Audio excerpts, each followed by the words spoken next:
அனைத்து பணி நாடுனர்களுக்கும் வணக்கம். ஆசிரியர் தேர்வு வாரியம் நேற்றைய தினம் பத்திரிகை செய்தி ஒன்றை வெளியிட்டுள்ளது. ஆசிரியர் தேர்வு வாரிய 14/2/2025 மற்றும் 17/3/2025 நாளிட்ட பத்திரிகை செய்தியின்படி, அண்ணா பல்கலைக்கழக உதவி பேராசிரியர், உதவி நூலகர்கள் மற்றும் உதவி இயக்குனர் உடற்கல்வி பணியிடங்களுக்கான தேர்வு 2025 ஏப்ரல் மாதம் 5 மற்றும் 6ஆம் தேதிகளில் சிபிடி, அதாவது கம்ப்யூட்டர் பேஸ்டு டெஸ்ட் மூலம் காலை மாலை இருவேளைகளில் நடத்தப்பட்டது. தற்போது தேர்வர்களின் ரெஸ்பான்ஸ் ஷீட் மற்றும் அப்ஜெக்ஷன் டிராக்கர் ஆசிரியர் தேர்வு வாரிய இணையதளமான trbin.gov.in வெளியிடப்பட்டுள்ளது.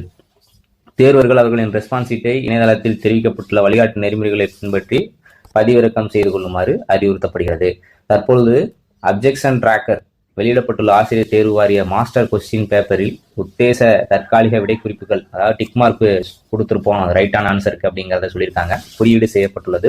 எனவே தேர்வர்கள் அவர்களது ரெஸ்பான்ஸ் ஷீட்டின் அடிப்படையில் உத்தேச விடைக்குறிப்புகள் ஏதேனும் ஆட்சேபனை அப்ஜெக்ஷன் தெரிவிக்க விரும்பினால் இணையவழி மூலமாக மட்டுமே 16/4/2025 பிற்பகல் முதல் 21/4/2025 இரவு 8 மணி வரை ஆட்சேபனை தெரிவிக்க வேண்டும் அப்படிங்கிற தகவல் சொல்லியிருக்கிறாங்க. தேர்வர்கள் வெளியிட்டுள்ள தற்காலிக விடைக்குறிப்புக்கு இணையவழியில் ஆட்சேபனை அப்ஜெக்ஷன் தெரிவிக்கும் போது உரிய வழிமுறைகள் தவறாமல் பின்பற்றி அதற்குரிய சான்றாவணங்களை இணைக்க வேண்டும். சான்றாவணங்கள் இணைக்கப்படாத முறையீடுகள் பரிசீலனைக்கு ஏற்றுக்கொள்ளப்பட மாட்டாது.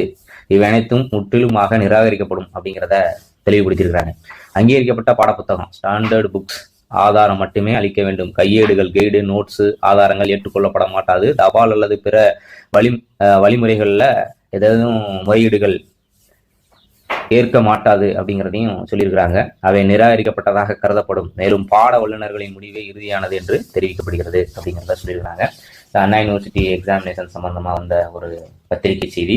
இதில் நீங்கள் வெப்சைட்டுக்குள்ளே போயிட்டு உங்களோட அப்ளிகண்ட் ரெஜிஸ்ட்ரேஷன் நம்பரை போட்டிங்கன்னா, அதுக்கப்புறம் உங்களோட அந்த அப்ளிகண்டோட மொபைல் நம்பர் போட்டீங்க அப்படின்னா நீங்கள் அந்த மாஸ்டர் கொஸ்டின் பேப்பரை பார்த்தீங்க அப்படின்னா உங்களால் டவுன்லோட் பண்ணிக்கிற முடியும்.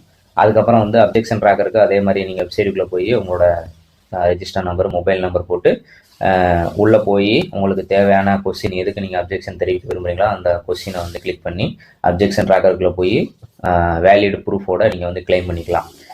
தேவைப்படுவோருக்கு தகவலை பகிருங்கள். தொடர்ந்து இணைந்திருங்கள். பல்வேறு செய்திகள் கொடுத்து கொண்டே உள்ளோம். ஆதரவளியுங்கள். நன்றி.